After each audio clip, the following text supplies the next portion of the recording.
So let's talk about like the moment that you kind of saw your dreams come true. You're 18 years old. You're playing in the Algarve Cup, which is it's your first camp really with the national team. Algarve Cup, huge tournament on the women's side, an international tournament. You're playing China, and your name gets called. Lindsay, you're going in. You see your number up on the board. What's that first step onto the field feel like?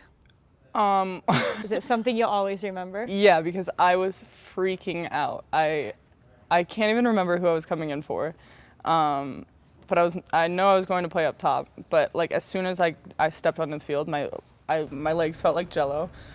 I was like, I don't think I'm gonna make it out there. I can't even run right now. I'm so nervous, and finally when I got my first touch on the ball, I relaxed and whatnot. But I think that was young Lindsay, who was 18, that. I really had to get the nerves out of me, but it was truly, truly amazing feeling, and just, putting on the U.S. jersey for the first time with the full team and realizing what I was doing.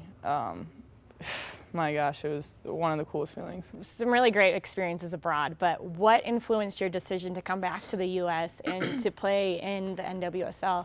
It was really difficult at the time. I met with Jill, and she said, look, we're preparing for the Olympics. We have Olympic qualifying coming up.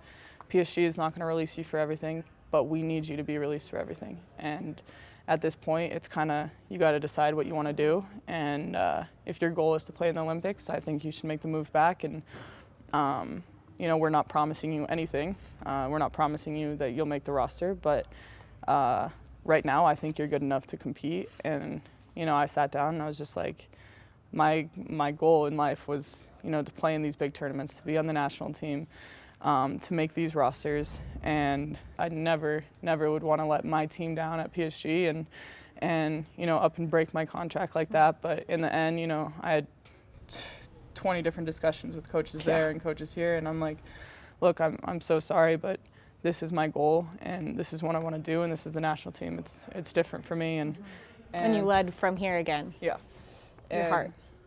And they knew that.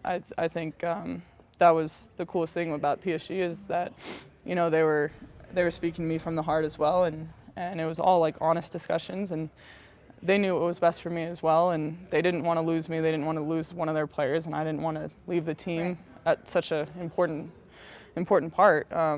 But in the end, they let me go, and that was, really cool of them.